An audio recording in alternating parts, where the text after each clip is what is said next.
esta nueva charla, a este pedazo también digamos, conversación entre amigos.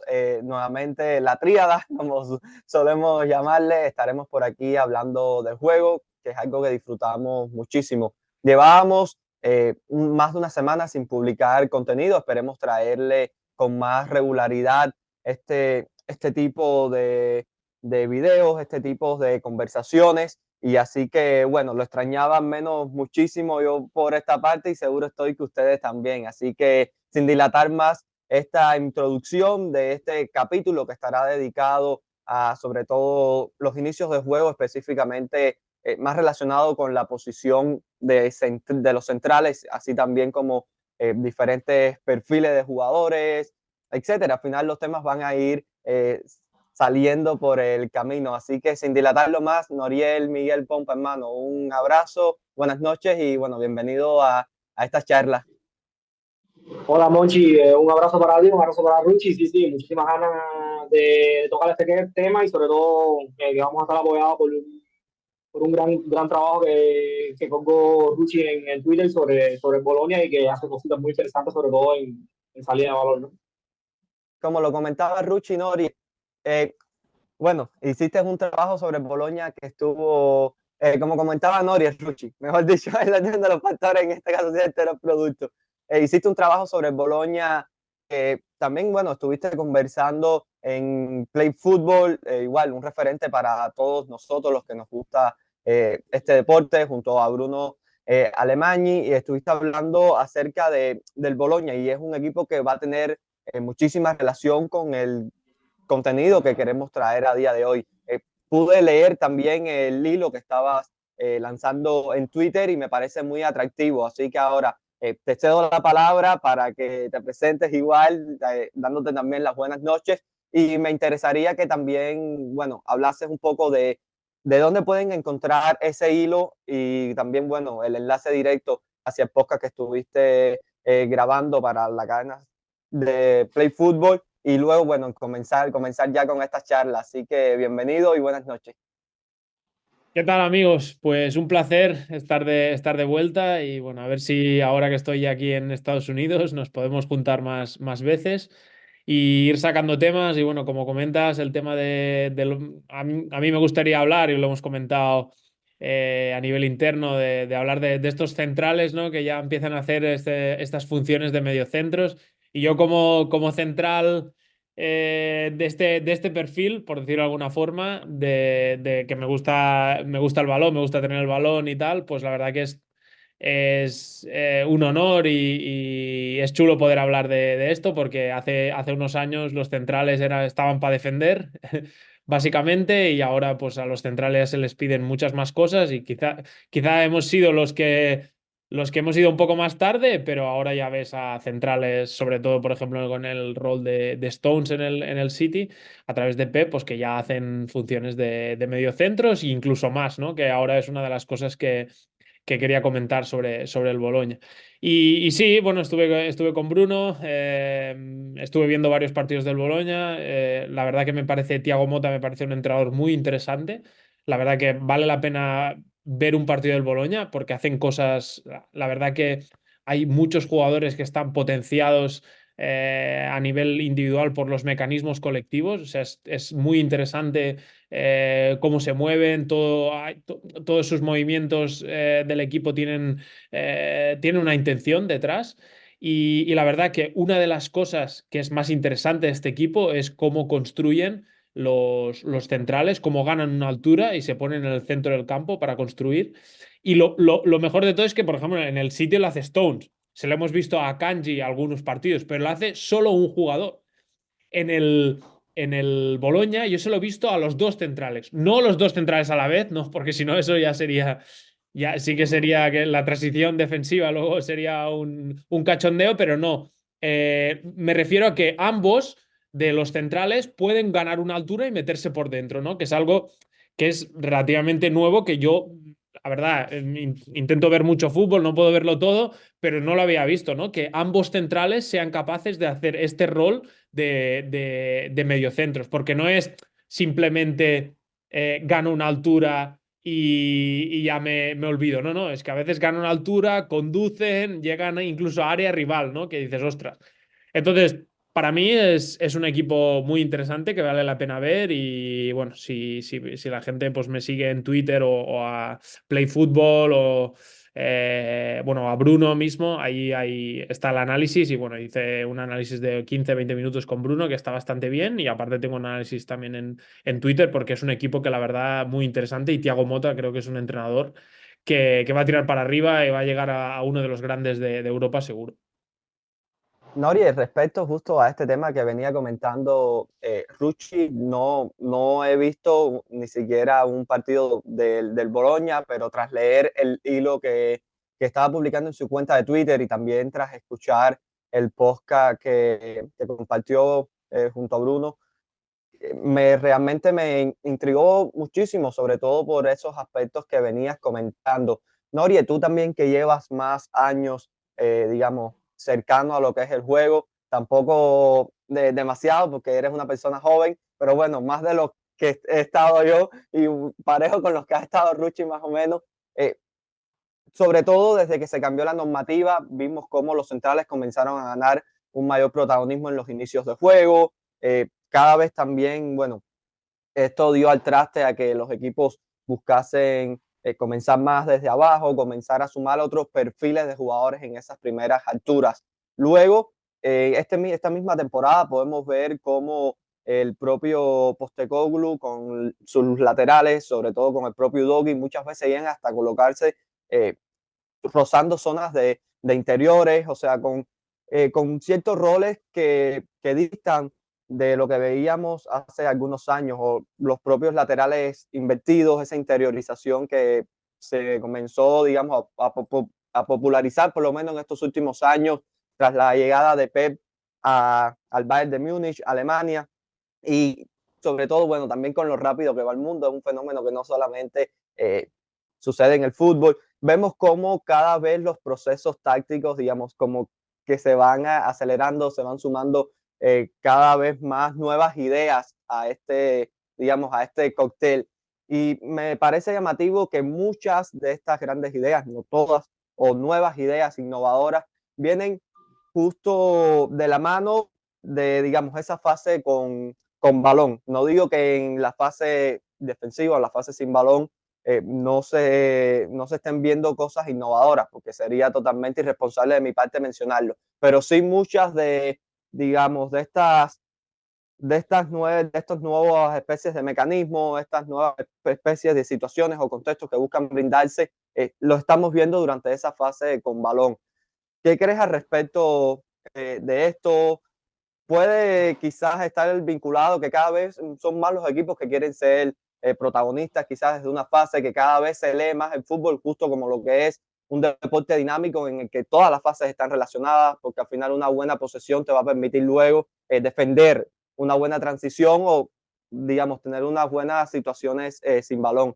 ¿Pudieras comentar algo respecto de esto? No sé, es una mirada que me surgió ahora justo cuando Ruchi venía comentándolo. Bueno, primero que nada, decirte que sí, yo creo que soy el mayor del grupo, pero bueno, pero tampoco creo que con tanta diferencia, ¿no? Yo, eh, me siento joven todavía, así que yo creo que por ahí yo creo que vamos bastante igualados en ese sentido, ¿no? Pero nada, entrando un poco al tema, a ver, yo creo que la innovación en el fútbol, yo creo que no está ajena o no va de manera dispar en el tema de trabajo sin balón, trabajo con balón, ¿no? Al final lo que yo creo es que tiene muchísima más visibilidad, muchísimo mayor impacto visual el tema de la fase con balón, ¿no? Al final el balón tiene tiene una fuerza atrayente, no solo para el que la juega, sino también para el espectador o para que la analiza, ¿no? Yo creo que una de las grandes claves para convertirte en buen analista, incluso en buen jugador, ¿no? Que Ruchi como central siempre ha tenido el juego de cara. Yo creo que mientras menos tenga la capacidad mientras que tenga la capacidad de mirar menos el balón sin perder toda la referencia de juego, yo creo que más cosas vas a ser capaz de visualizar y por supuesto más cosas vas a ser capaz de entender, ¿no? En cuanto al tema que venimos tocando y que habló Ruchi, a mí me parece muy interesante, me parece muy interesante. Y yo creo que también va un poco de la mano con lo que tú comentabas, Monchi, con el tema de la evolución del propio juego, de que el juego va evolucionando muy rápido y sobre todo con el tema de las presiones. Hoy en día hay que romperse muchísimo, el equipo tiene que romperse muchísimo la cabeza para superar esas líneas de presión tan elaboradas o tan bien trabajadas, ¿no? Porque hay ligas que no están tan elaboradas, pero sí están muy bien trabajadas, que existen hoy en día, también con unos parámetros físicos que le permiten a los equipos llegar en ese trabajo sin balón a zonas que quizás hace 10, 15 años no podían llegar. Entonces, yo creo que hay que buscar nuevos mecanismos, ¿no? Tú comentaste el tema de Postecoglou o de los laterales por dentro, que esto es algo que viene utilizando ya hace un tiempo para acá. Y lo que comentaba Ruchi en su hilo me llamó muchísimo la atención y de hecho se lo comenté, ¿no? Que es un mecanismo muy de fútbol sala, ¿no? Sobre todo a nivel de rotaciones, ¿no? Sobre todo ese central porque yo creo que por ejemplo, cambiando un poquito del tema o saltando un poquito del tema, yo creo que hay una diferencia, por ejemplo, con lo que puede ser un equipo de Guardiola, ¿no? Yo creo que, por ejemplo, que Guardiola utiliza a su mediocentro, perdón, a su central en posición de mediocentro, una vez se haya progresado en el juego, ¿no? O por lo menos el juego por lo menos el juego haya ganado, digamos que otro matiz distinto, ¿no? Que esa primera línea de balón no se sienta, no se haya sentido presionada, ¿no? Y yo creo que en el caso de Bolonia, por lo que estuve leyendo la Ruchi, por lo que comentaba, es todo lo contrario, ¿no? Es anterior a eso, ¿no?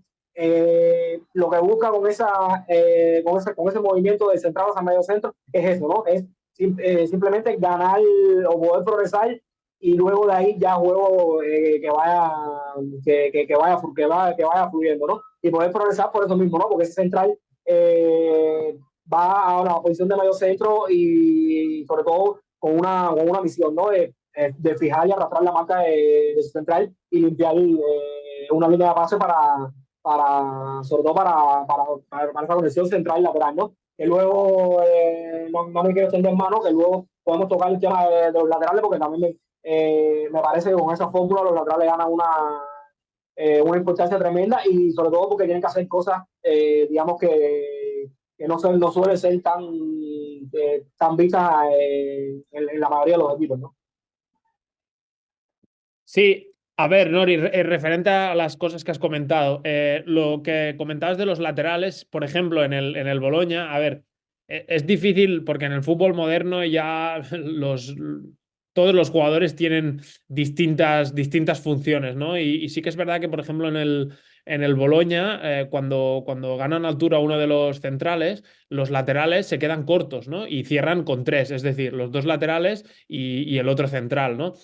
Que también puede pasar que en algunas situaciones veas al lateral desdoblando por fuera y tal, pero bueno, en esa situación seguramente el central ya se habrá quedado, ¿no? Para hacer la línea de tres, sino que van variando, ¿no? Pero es verdad que por ejemplo, cuando el Bologna hace eso con uno de los centrales, los laterales cierran, ¿no? Entonces, de lo que has comentado, yo creo que hay que diferenciar dos cosas, que lo que has comentado tú, hay equipos que lo hacen ya, en que los centrales ya de primeras ya se colocan ya como mediocentros, ¿no? Y el Boloña lo hace así, pero también hace lo de recibo como central, paso al lateral y luego sigo mi carrera, ¿no? Para arrastrar a mi marca y generar un espacio, ¿no? Que eso también lo hace mucho el Boloña y yo creo que eso es muy escuela holandesa porque se lo he visto mucho también a Ten Hag en el Manchester United, se lo he visto al entrenador del Castellón que también es holandés y yo creo que es bastante de escuela holandesa, ¿no? Del central pues jugar y seguir esa carrera para arrastrar a su marca, ¿no?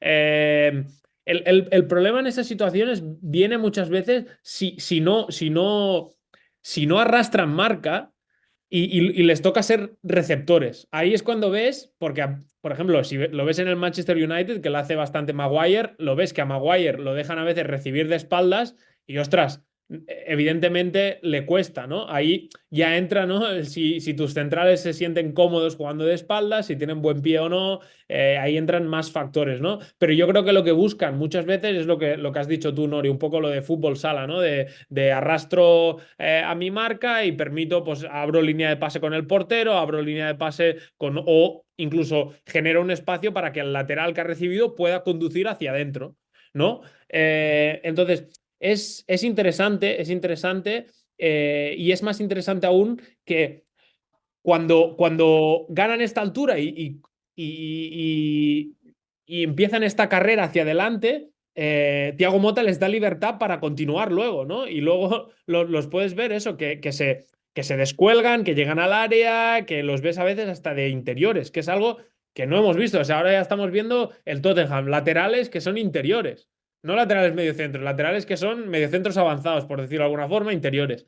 Pero ahora también ya estamos viendo centrales que son mediocentros, no, centrales que son mediocentros y centrales que son mediocentros avanzados. Y dices, ostras, esto va evolucionando muy rápido, cada vez vamos viendo más cosas y hay una cosa que a mí me ha llamado mucho la atención del Boloña y que es muy interesante y es que cuando uno de los centrales gana esta altura o continúa esta carrera cuando juega fuera, el que tiene que perseguirle es el delantero centro. Y el delantero centro no quiere correr. Y eso yo se lo he visto a muchos equipos que les crean problemas porque el delantero centro ve que el central se va a la otra punta y dice, madre mía, yo lo voy a seguir ahí. Y claro, por dentro el rival está emparejado. O sea, tienes dos, tres jugadores que están emparejados con los tres mediocentros del Boloña, porque el Boloña tiene tres mediocentros. O sea, el central es el cuarto, ¿no? Cuando se incorpora. Entonces, claro, crea muchísimos problemas porque el delantero no lo quiere perseguir, no lo persigue lejos. Hay veces que sí, pero hay veces que el delantero dice, sí, hombre, hasta ahí voy a ir. Y al final es sencillo, de todos nos ha pasado, los jugadores que menos trabajan a nivel defensivo suelen ser los extremos y los delanteros. Eso suele pasar, ¿no? Entonces, eso pasa mucho con los laterales, que cuando se interiorizan a veces a los extremos les cuesta leer qué deben hacer en esa situación y ahora está pasando, ¿no? Con los centrales que ganan altura que los delanteros dicen, ostras, les vuelven un poco locos porque no quieren perseguir.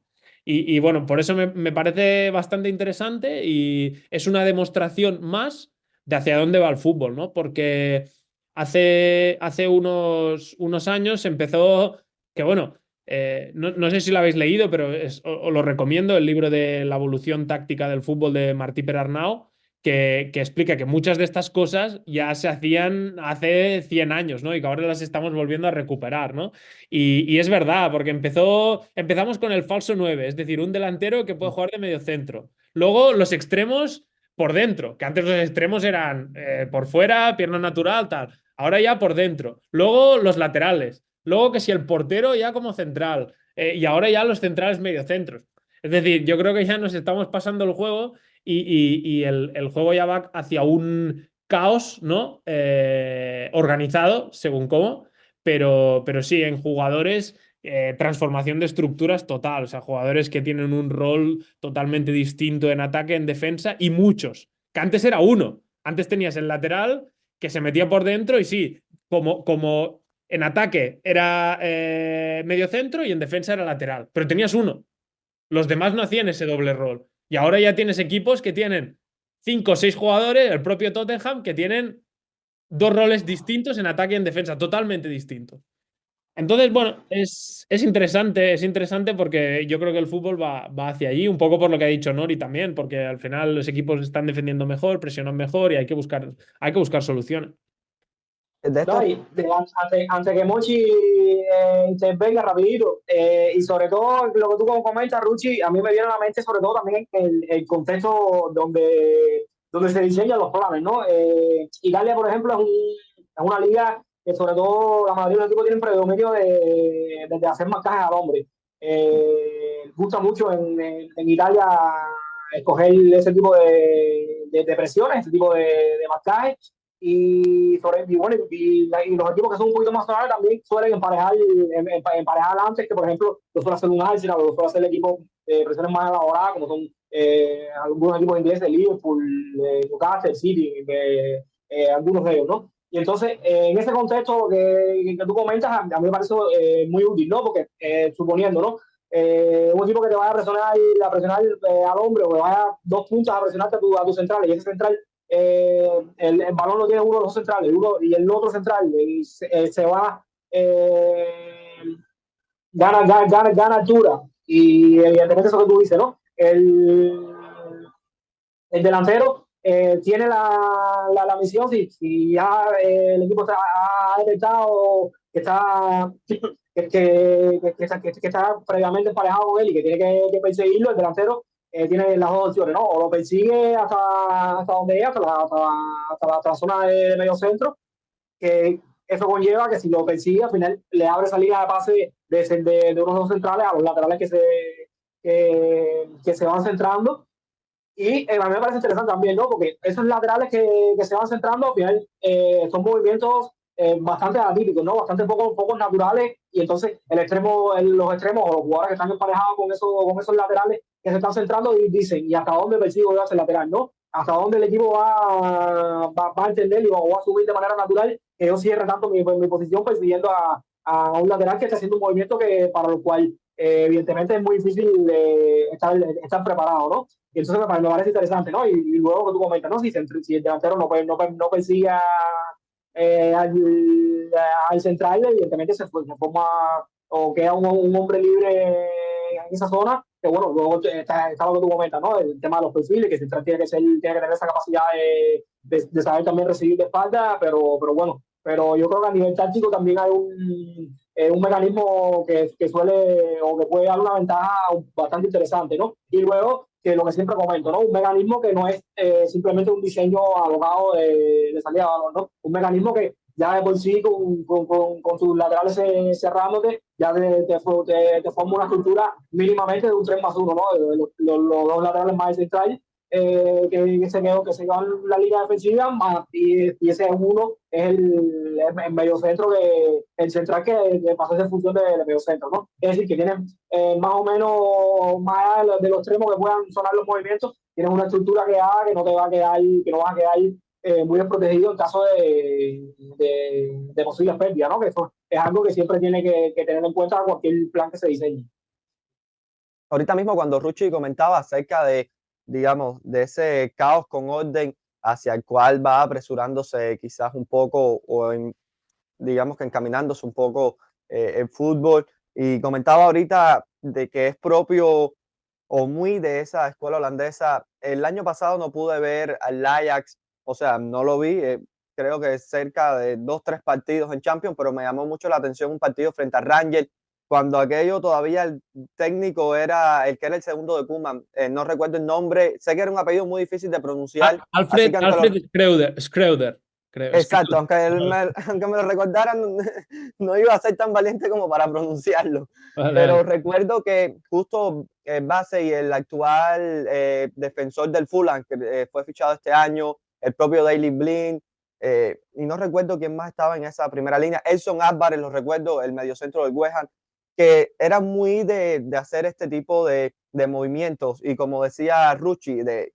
terminar lanzando carreras, y muchas veces los rivales tendían a dejarlos libres para que fueran esos receptores que terminasen, digamos, recibiendo de espalda y siendo capaces de encontrar un tercer hombre, obligándolos también a girar o incluso muchas veces a colocarse hasta en zonas de 3 cuartos y ser los jugadores capaces de lograr esa finalización. Y muchas veces, digamos, no solo es que lanzan esas carreras para escalonarse una altura superior, sino que llegan a escalonarse incluso 2 alturas. O sea, que esto habla a las claras de la propia intencionalidad que se va buscando. Es algo que es muy, también creo, de que, como comentaba ahorita Norie, de fútbol sala, y Norie, sé que además de jugar el fútbol sala, también, digamos, como que tuviste tus pasos como director, por así decirlo, o sea, estuviste también, digamos, como que analizándolo. En el fútbol sala creo que sobre todo se busca, digamos, con esa dinámica rotacional, jugar creo que con las transiciones, tú me podrás ayudar más, yo he visto muy poco fútbol sala, pero las veces que he jugado, jugar con esas transiciones y sobre todo lograr, digamos, hacer daño a esa trayectoria de movimiento de los rivales una vez van intercambiando esas posiciones, también persiguiendo sus marcas o emparejándose nuevamente.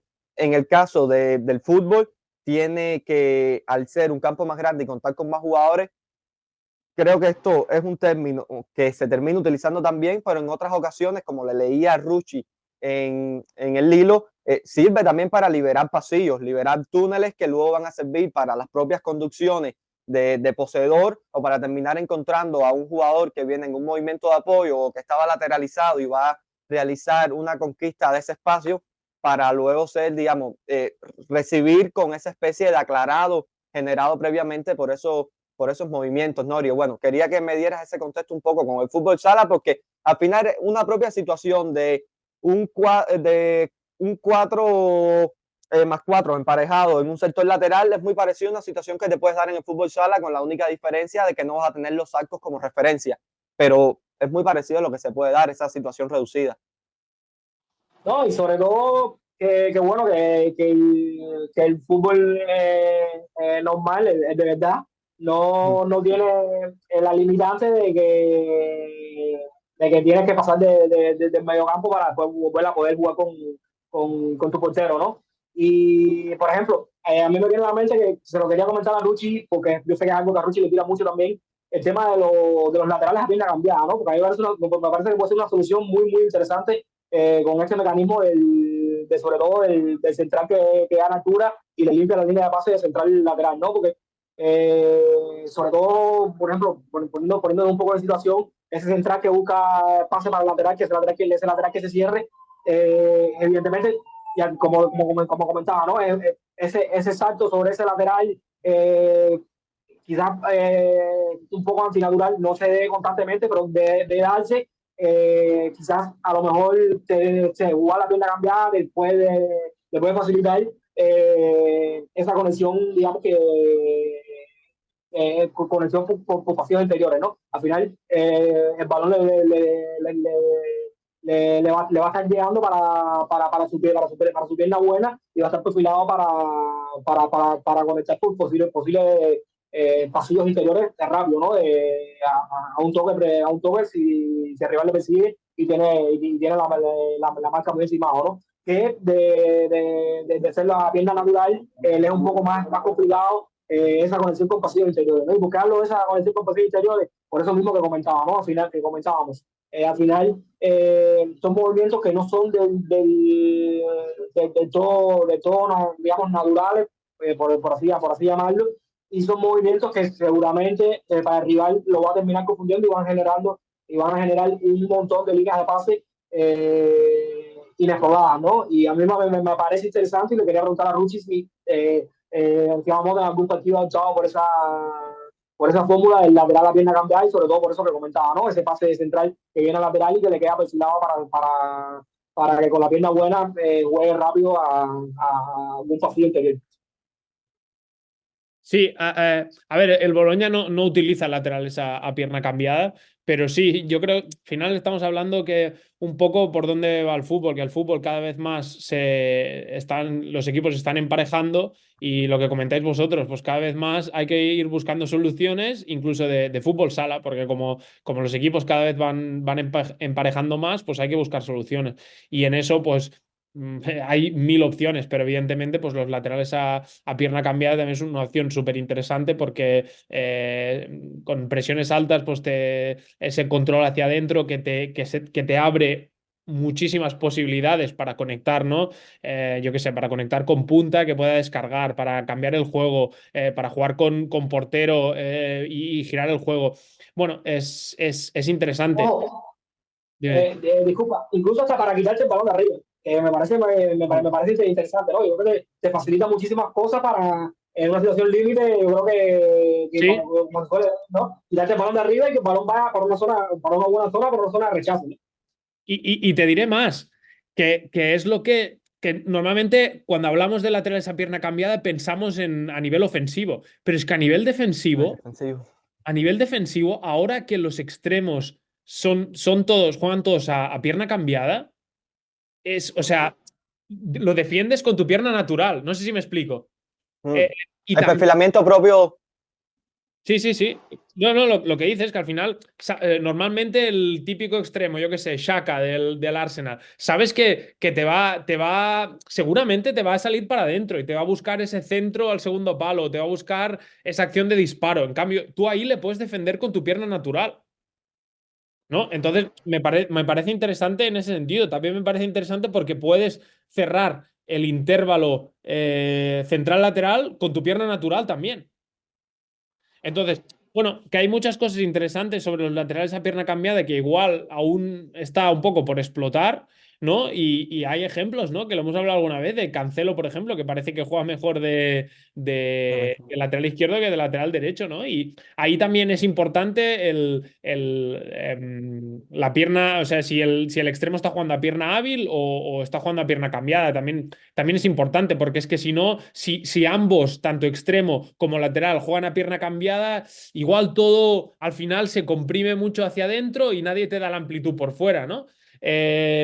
Bueno, al final hay diferentes opciones y a mí lo que me gusta eso del Boloña es que, por ejemplo, y es un poco hacia donde va el fútbol también, que es que el central izquierdo, Calafiori, que es un jugador súper interesante, 21 años creo que tiene, es un lateral, pero reconvertido a central, ¿no? Y es un poco de cada vez iremos viendo más jugadores que pueden hacer distintas funciones y que pueden jugar en distintas posiciones, porque hace unos años tú eras un lateral izquierdo y punto, y eras lateral izquierdo y poco más, ¿no? Y ahora cada vez yo creo que también en fútbol base también por eso, porque cada vez más en fútbol base también se transforman más estructuras y se hacen cosas distintas, pues podemos ver jugadores que puedan ocupar distintas posiciones y no sea raro ver a un central que se coloca como medio centro y que sabe jugar de espalda. Y una cosa iba a comentar, que esto al final, lo del central que se coloca de medio centro, se ha hecho mucho también en años anteriores con línea de tres. El típico, yo por ejemplo se lo vi a Mm. Peter Bosz, al Bayer Leverkusen, que lo hacía, no sé si era con Bender, que lo hacía que Bender hacía sin balón, hacía como defensa y hacía como un 5-4-1, ¿no? Y era como el central del medio, y con balón era un 4-1-4-1, ¿no? Y Bender ocupaba esa posición de 6. Lo que pasa es que es más raro verlo con línea de 4, ¿no? Que esto sí que lo ha empezado a hacer Pep ahora, y el Boloña lo hace y algún equipo más lo hace. Pero antes yo creo que se veía bastante ya el rol este de jugador que hacía de 6 con balón y que hacía de central del medio sin balón.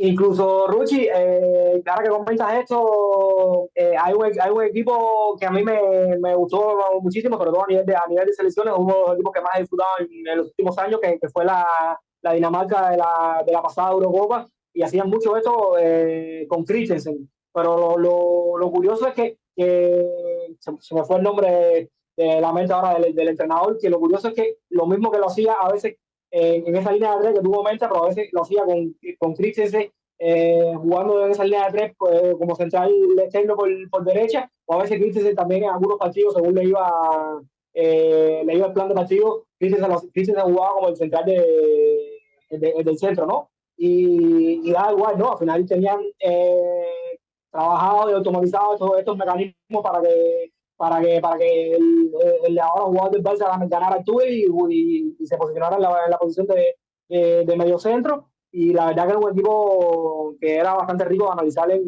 y que yo creo que le funcionaba bastante bien este tipo de movimiento, ¿no? No, de todas formas, que te acordaras del apellido del director también iba a ser extremadamente difícil de pronunciar, así que por el bien de todos, mejor que no te acordaras. Continuando un poco lo que comentábamos ahorita acerca de los inicios de juego y tal, me viene a la mente también que es un tema que hemos comentado a veces por interno incluso, que mencionabas en el hilo, Ruchi, de que utilizan a veces al portero a la altura de uno de los centrales para esa salida de balón. Y a mí algo que me parece curioso y sobre todo, bueno, hemos hablado de cómo ha ido mutando de rol los jugadores de diferentes posiciones, los laterales, centrales, los propios mediocentros, los propios delanteros que cada vez hacen más funciones y se juega más un fútbol total, se juega más un fútbol global, quitándote el apellido, digamos, de la posición o quitándote esa etiqueta. Y sobre todo, creo que es algo que le comentaba una vez por interno. Muchas veces equipos que emparejan y tal, que dejan al portero libre, que el portero se vuelve ese, digamos, poseedor, que muchas veces es el encargado de, mediante su pase, en algunas ocasiones por decisión propia del equipo, del modelo de juego, muchas veces por obligación, al final tienes que atender a los estímulos que te propone el rival y ese portero justo es el encargado de lograr la progresión. Lo hemos visto cómo se ha ido explotando mediante situaciones de pases del portero.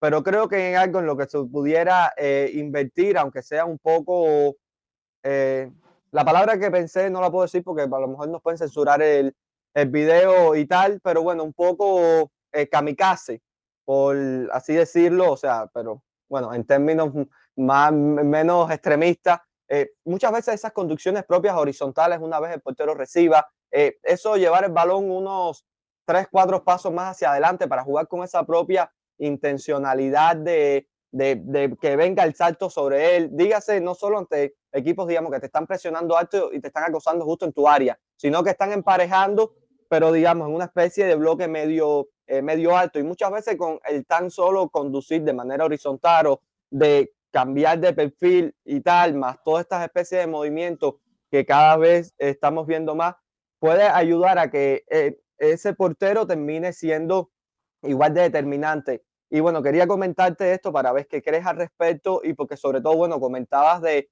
lo tanto también que utiliza el Boloña al portero, incluso incluyéndolo en posición disculpa, a la altura de uno de esos centrales que se va quedando. Y con respecto a lo que mencionabas ahorita de que cada vez los futbolistas tienen que hacer más cosas, creo que es propio de la mutabilidad y de los, digamos, de ese propio dinamismo estructural que se viene dando, equipos que pueden construir, por ejemplo, en 3+1, pero llegado el balón a cierta zona del campo, quizás, digamos, cambian las estructuras, pues las estructuras cada día terminan siendo más dinámicas y por ende los futbolistas ocupan más cantidad de diferentes zonas y a la vez están expuestos a muchos más contextos de los que estaban expuestos antes. Sí, a ver, referente a lo que comentas del Boloña, sí, al final es sencillo en salida de balón, dependiendo de cuál de los dos centrales es el que gana altura y se coloca como medio centro, pues el portero se coloca en esa zona que ha sido desocupada, ¿no? Entonces se coloca como central, como uno de los de central izquierdo, central derecho, en función del medio centro que ha abandonado su posición, ¿no? Entonces, a ver, referente a lo que comentas, sí que igual al final Pep lo decía, ¿no? Que igual el que se atreva a empezar a utilizar el portero en funciones más adelantadas o funciones más arriesgadas, como tú comentas, ¿no? De poder conducir o cosas así, pues igual encuentra muchas soluciones en salida de balón, pero hay mucho riesgo y hay que ver cómo lo haces, qué portero tienes. Ahora, podría darse, bueno, quizás un día vemos un equipo y al final ya el fútbol no te deja sorprender y siempre ves cosas nuevas. Yo sí, lo que sí creo yo ahora mismo me cuesta ver al portero conduciendo para fijar, ¿no? ¿Ok? Porque por el riesgo, por el Yo riesgo. tampoco. Yo No, yo sé tampoco. que Noriel está desentendido de este tema, que no le gusta mucho. 100%. Pero bueno, tampoco te imaginabas a los centrales, ¿no? Hace unos años igual que pudieran hacer estos roles ahora de mediocentros. Entonces, claro, a mí me hace dudar, es una de las dudas que tengo, ¿no? De decir, hostia, ¿hasta qué punto se puede llegar a implicar el portero, ¿no? En el futuro de aún tener más implicación. Yo lo que sí veo es que yo, por ejemplo, eso se lo vi al Ajax de Ten Hag con Onana, que lo hacía bastante y era interesante, ¿no? Que al final si te emparejan, por ejemplo, en el típico 4-4-2 y te ponen los dos delanteros con los dos centrales que el portero pueda conducir un poco para luego lanzar y lanzar desde más cerca. Ujú. ¿Vale? Eso sí que lo veo factible y eso, por ejemplo, el Ajax lo hacía con Onana, que Onana conducía, pero no llegaba a fijar para luego buscar un pase o tal. Lo que sí hacía, conducía y luego jugaba en largo para esos 1 contra 1 y jugaba desde una posición mejor. ¿no? Que al final, pues que al final, si golpeas desde más atrás, pues lo más normal es que el balón vuele más, que sea igual más fácil de defender, que tal. A mí me cuesta ver al portero fijando y conduciendo. Que el día de mañana se pueda dar. Yo lo que sí que veo, igual, lo hemos hablado con Nori, alguna vez, lo que sí que veo que algunos equipos lo hacen y más o menos les puede salir es eso, en primera fase. En primera fase, sí, colocar el portero como central de uno de los dos costados, ¿no? En una línea de cuatro. Yo yo se lo he visto hacer, por ejemplo, a Sampaoli, creo que lo hizo, no sé, con, Sí, con, con Flamengo. con Flamengo, y lo probó y al segundo partido se lo querían comer. Entonces, claro, sí, puede ser muy bonito y puede si lo hagas a algún entrenador le pueda salir, pero claro, el riesgo que hay en la élite para que te metan un gol solo por eso y te coman, es difícil que un entrenador sea valiente para decir, venga, lo voy a hacer y tal. Lo tienes que trabajar mucho, tienes que tener un portero en condiciones, tienes que tener un equipo estable en salida de balón, ¿no? Que esté súper bien trabajado ya, porque si lo pruebas ahí, llegas tú nuevo y lo pruebas, no sé. Está bien que hayas sacado el tema, pero a mí me entran muchas dudas. Y igual de aquí 3 años grabamos un día y tenemos 3 porteros que ya fijan y conducen. Yo qué sé, puede pasar. Ahora mismo no me cuesta verlo. Ese día Noriel dejará de ver el fútbol, yo creo. No, es que yo te digo, yo si fuera entrenador, yo quisiera que mi rival siempre hiciera cosas raras con el portero. Te lo digo sinceramente. Para mí lo he hecho, lo he hecho muchas veces. Yo sé que soy repetitivo en este tema, pero lo soy porque me parece que es una de las claves del fútbol, del fútbol bueno que estamos viendo, ¿no? El fútbol de salidas muy elaboradas ahora, ¿no? Y es que un equipo tiene que tener un plan de reestructuración para toda posible pérdida. Y entonces, poniendo por ejemplo el ejemplo que comentaba Ruchi de San Paolo, ¿no? San Paolo tenía a sus centrales, incluso contra rivales que no lo iban a apretar, digamos que un bloque medio o medio bajo, y tenía a sus centrales con 30 40 metros de su portería y a su portero parado entre ellos, tratando de hacer esa primera superioridad, ¿no? Y lo que muchas personas pueden interpretar como una cosa arriesgada, para mí es lo menos arriesgado posible, ¿no? Lo menos arriesgado posible porque sería una irresponsabilidad que el portero en esa posición, con el posicionamiento que tiene ese equipo, tomara riesgo, ¿no? Yo creo que al final el portero no lo va a tomar, yo creo que por un tema propio de responsabilidad y entendimiento individual del juego, el portero no va a tomar riesgo, ¿no? El portero no va a dar un pase, a lo mejor un pase que si diera un pase para un medio centro que desciende o para buscar un tercer hombre, que a lo mejor ese pase si lo diera, no pegado a su portería, ¿no? Y él teniendo la capacidad de proteger su portería, ¿no? Pero si viene a su portería a 40 metros a su espalda, seguramente ese pase interior no lo va a dar, porque al final es un pase que va a tomar muchísimo riesgo, ¿no? Y sí, puede que te garantice a lo mejor una mayor seguridad, que el rival no tenga miedo a la hora de irse o no te vaya a presionar y cosas así, pero yo creo que a la hora de tomar riesgo, para mí es lo menos arriesgado posible, ¿no? Porque insisto lo mismo, ¿no? Si el portero decide arriesgar, sería una responsabilidad tremenda y yo estoy convencido que, incluso por lo que le terminó pasando a San Paoli, que el portero no arriesgaba nunca, no arriesgaba porque sabía que no podía pegarle, él entendía como propio jugador, como un jugador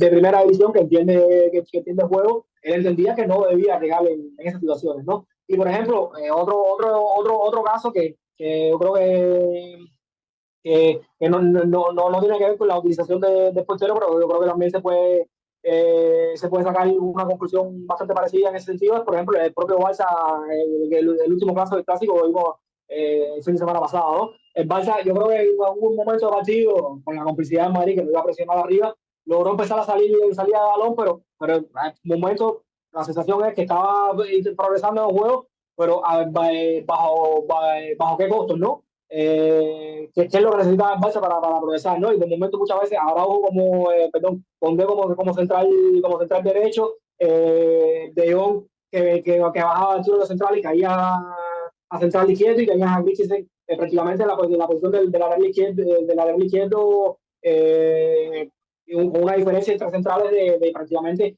60, 70 metros, ¿no? ¿Cuál fue el resultado que pudimos sacar de esto? En Barça, sí, ganaba metros, pero a la hora de meter pases dentro, a la hora de arriesgar de verdad, no podía arriesgar, porque cada vez que perdía una pérdida de balón suyo, el equipo estaba completamente más parado y completamente desestructurado, ¿no? Entonces yo voy un poco en la línea de lo que comenta Rucci. Al final yo soy el primero que entiendo que el portero hoy en día cumple una función vital. No visualizo un portero que no intente invertir en portero superélite, obviamente, ¿no? Que no intente invertir en tener mecanismos para ayudar a ese tipo de salida de balón, y tampoco visualizo un entrenador que no le interese tampoco que su portero tenga mecanismos para ayudar al equipo, pero hasta un punto, y ese punto yo creo que sobre todo pasa también por tener claro lo que te mencionaba, ¿no? Ese plan de reestructuración, y para mí me es vital que el portero esté en su sitio. Yo soy muy tradicional de que todo el mundo esté en su sitio, ¿no? De que todo el mundo esté en su sitio funcionalmente, ¿no? Que hablamos ahorita mismo de lo que hizo de Bologna, lo que hacía de final de cerrar sus laterales y cerrar con tres en el fondo, y al final el fútbol hoy en día, como hemos mencionado aquí, al final son más roles funcionales que posiciones, ¿no? Y al final esos laterales que en un momento de dibujo inicial son laterales, en otro momento pasan a ser centrales en una línea de tres, ¿no? Y al final la dinámica del propio juego lo lleva a ese punto, ¿no? Y yo estoy muy a favor de que jugadores y que los equipos, mientras mejor son, porque tienen esto, ¿no? Porque tienen esos jugadores con la capacidad de interpretarse y de identificarse dentro de su modelo, dentro de su estructura, independientemente de la zona del campo donde caigan, ¿no? Que saben qué funciones cumplir, ¿no? Pero al único que yo no ofrecería nunca un rol funcional es al portero. Para mí el portero te puede ayudar, puede tomar muchísimos riesgos en salida de balón, pero el portero tiene que estar en su sitio. Y me parece que a mí que sí, que hay equipos que suelen ser un poquito más, suelen buscar diseños un poquito más novedosos con el portero, pero a la larga no ha habido ninguno que yo creo que yo pueda decir, no, le encontró la fórmula para hacer un diseño novedoso, haciendo movimientos extremadamente raros del portero y que la haya perdurado en el tiempo, ¿no? En partidos puntuales, en situaciones puntuales, le han venido muy bien, pero yo creo que ningún equipo del mundo, al menos de los que no puedo ver todo el fútbol que quisiera, obviamente, de los que conozco, no conozco ningún equipo del mundo que haya adoptado dentro de su modelo, dentro de su movimiento, o dentro de sus patrones más repetidos, de esas situaciones, digamos, raras con su portero, ¿no? Yo quería comentar un tema, que es que yo, por ejemplo, se lo he visto hacer mucho al Burnley de Vincent Kompany en Championship, y se lo he visto hacer también al Leicester ahora de Enzo Maresca en Championship también, ¿no? Y eso te demuestra que son dos equipos. El Leicester ahora va primero, el Burnley el año pasado acabó primero, ¿no? Equipos muy estables, ¿no? En el sentido de que están dominando la liga, que son hiperdominadores, que tienen mucha calidad individual, que están bien trabajados, ¿no? Y que entonces lo hacen y parece que el riesgo no es tan grande, ¿no? Y aquí hay que tener una cosa en cuenta. O sea, si tú, el rival te viene a buscar con 4 y tú en salida de balón tienes 7 y pones al portero como uno de los centrales de al lado, el riesgo es muy bajo. Pero si te enfrentas a un equipo que es proactivo y que te empiezan a saltar, el riesgo ya es mucho mayor, ¿no? Porque sí que igual superas esa presión y te plantes un ataque, sí, pero es que si no estás fino del todo y el equipo rival te presiona bien, te es el portero fuera, es que es casi gol. Entonces, aquí es donde hay que valorar el riesgo. Igual hacerlo contra equipos que son muy reactivos, que sabes que te vienen igual a buscar, pero de aquella manera, o que incluso el portero puede ser como una herramienta de atracción, ¿no? De decir, meto el portero ahí porque van a decir, ostras, el portero, y me van a saltar, pero me saltan con poca gente, porque es un equipo muy reactivo, ¿no? Entonces, pues bueno, sí, yo lo veo más factible. Ahora, es lo que dice Nori. En élite me refiero a ya, no sé, primer nivel, se ve en algún equipo hacerlo en primera fase, ¿no? El portero un poco, que se mueve un poco, ya te digo, un poco, se lateraliza un poco, por decirlo de alguna forma, incluso en una fase un poco más fuera del área, Pero más allá, yo le he visto eso a Sampaoli que no le salió bien, yo le vi a Ten Hag hacerlo con Onana, pero Onana como más, como un rol de jugar de un costado, de costado a costado o de lanzar, ¿no? Más allá de eso, lo veo complicado. Sí, ¿no? Y lo que comentas eh, del Leicester y el Burnley, me parece también que es clave, ¿no? Porque es lo que, yo creo que es la clave de todo.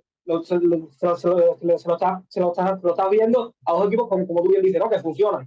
Dos equipos que andan con viento a favor, ¿no? Y al final, los otros días comentaba algo parecido en Twitter, ¿no? Un hilo que realicé y me parece clave, ¿no? Al final, cuando un equipo funciona, yo creo que se puede permitir ciertas licencias, ¿no? Y me parece que es clave mencionarlo porque luego vemos por ahí, yo creo que muchos comentarios de que no, que tal equipo hace tal cosa y nosotros quizás debemos probarlo, ¿no? Y yo creo que no. Yo creo que tal equipo hace tal cosa, primeramente por las características propias de los jugadores y del modelo de juego, ¿no? Pero también hace tal cosa porque ya yo creo que el equipo llega a un nivel de entendimiento que le funcionan prácticamente todo el modelo de juego absorbe prácticamente todo tipo de movimiento, ¿no? Yo sé que es algo difícil de explicar y difícil de entender también, ¿no? A mí me parece que es algo que sobre todo es muy bonito de identificar, me parece. Un poco en esta conversación soy yo que estoy diciendo como abogado del diablo, como se suele decir, pero ahorita, Nore, cuando comentaba justo de esa funcionalidad dada dentro del sector, digamos, dentro de esas zonas del arquero, me viene también a la mente cómo las zonas de todos los futbolistas, o sea, las zonas de interrelación, cada vez van siendo más globales y la propia zona de interacción del portero cada vez ha ido creciendo más, tanto en la fase con balón como cuando no se tiene el balón, porque ver a un portero hoy, digamos, en un equipo que presiona alto, lejanos 15, 20 metros, no sé, 17 metros de su portería, quizás hace algunos años era prácticamente imaginarlo. Y cada vez hemos podido apreciar el propio Alisson en el Liverpool, o me viene a la mente el propio Manuel Neuer dentro del Bayern de Múnich,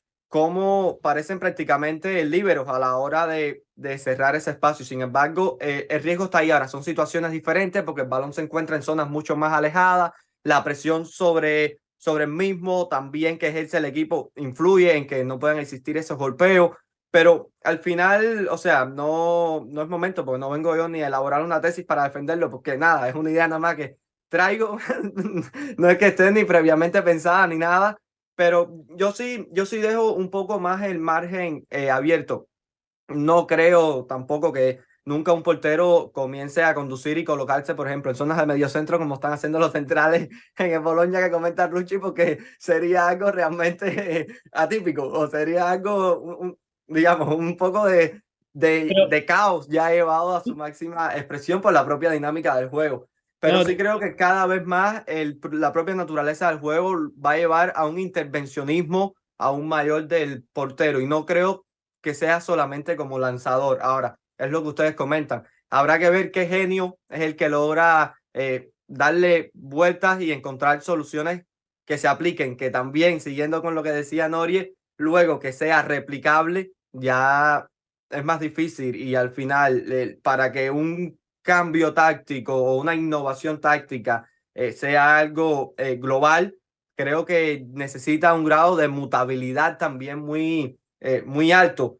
Pero, por ejemplo, siguiendo con esto, Ruchi, y no sé, bueno, si quieres comentar algo más al respecto, y son muchos también los equipos que muchas veces, jugando ya también, bueno, continuando el hilo con lo de los porteros, utilizan a sus porteros a la hora del inicio, por ejemplo, el saque de meta, al no haber fuera de juego, al no cantarse el offside en ese tipo de situaciones, y colocan, digamos, muchos jugadores en su propio campo, como que buscando atraer y buscar con ese lanzamiento prácticamente una asistencia al arquero. Y me viene a la mente, creo que era Ederson con no recuerdo si era el Kun Agüero, Gabriel Jesús, pero algo que se le veía mucho en Manchester City, de que, digamos, buscaba traer, colocando muchos jugadores en esas primeras alturas y con un lanzamiento prácticamente dejabas a mano en ese duelo, primero contra el defensor y luego contra el arquero, a tu delantero. Y en caso de que no logres enviar el pase, bueno, estás ayudando un poco a hacer mayor esa brecha entre,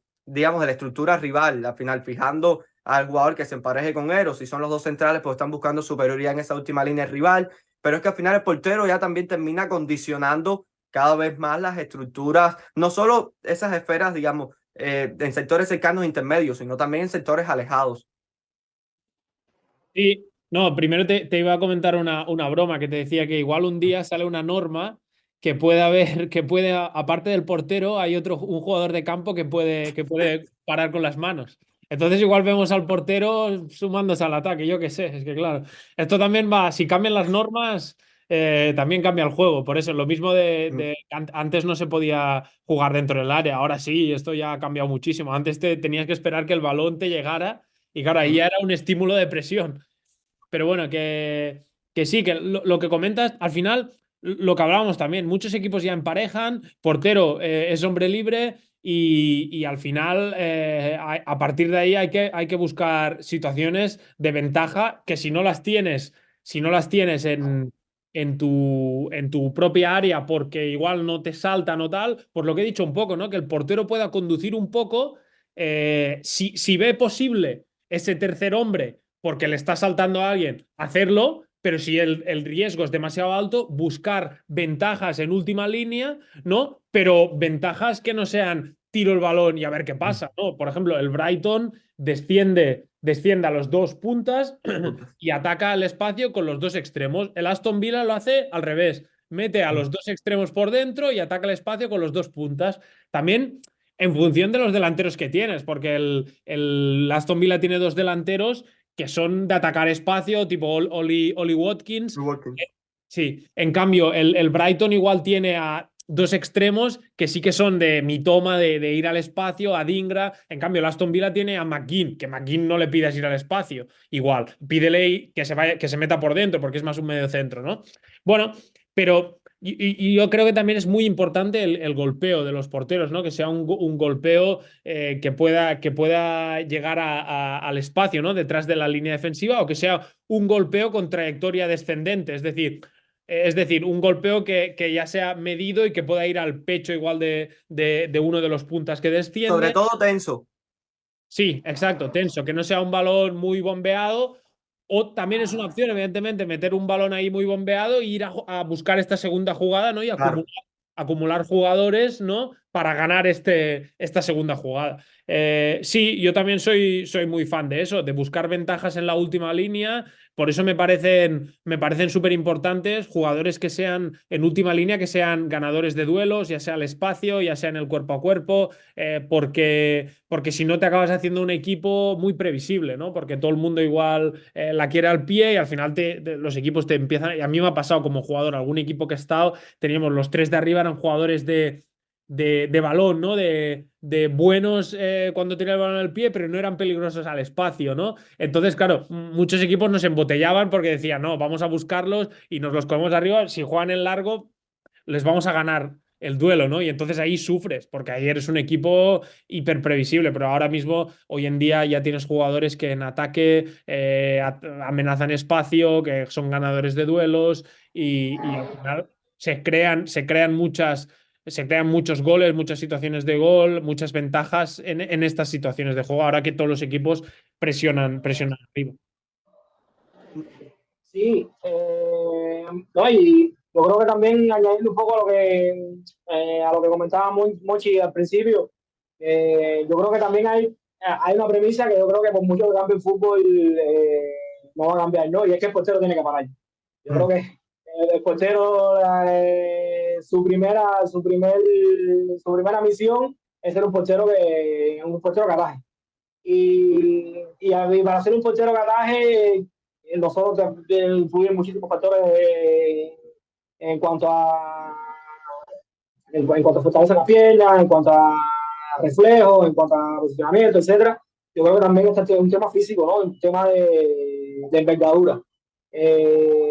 Los porteros de por sí tienen que tener digamos que unas condiciones no digamos física, no fisiológica, ¿no? En cuanto a tamaño y envergadura como tal, que les ayude, ¿no? Y sobre todo, vemos muchísimos porteros que sobre todo, yo creo que un buen portero es que también pasa también no solo por la capacidad que tenga de atajar, ¿no? Sino también por la capacidad que tenga de hacer que el delantero vea pequeño pequeño la portería, ¿no? Y para eso se necesita envergadura física, ¿no? Y para lo otro que tú comentas, ser un portero de tomar ciertos riesgos en otra zona un poquito más arriesgada, quizás se necesita un poco lo otro, ¿no? Tener unas habilidades físicas en cuanto a flexibilidad que, por ejemplo, si vamos a analizarlo hoy en día en la élite, yo creo que solo no va a tener.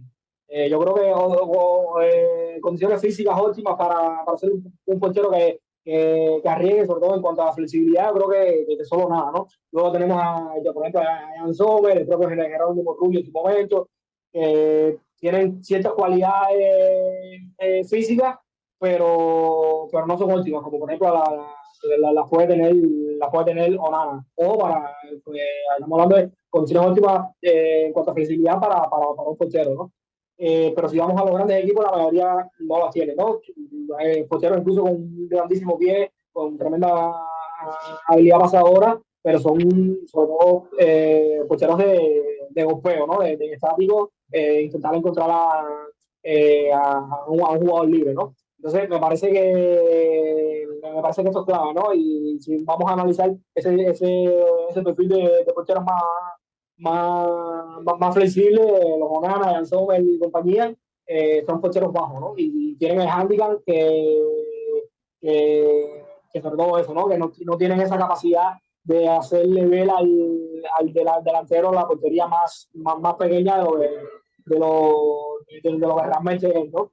Y, y me parece que, te repito, ¿no? Todo parte de una premisa que no va a cambiar nunca, y es que el portero, la principal misión es que llegue a ganar.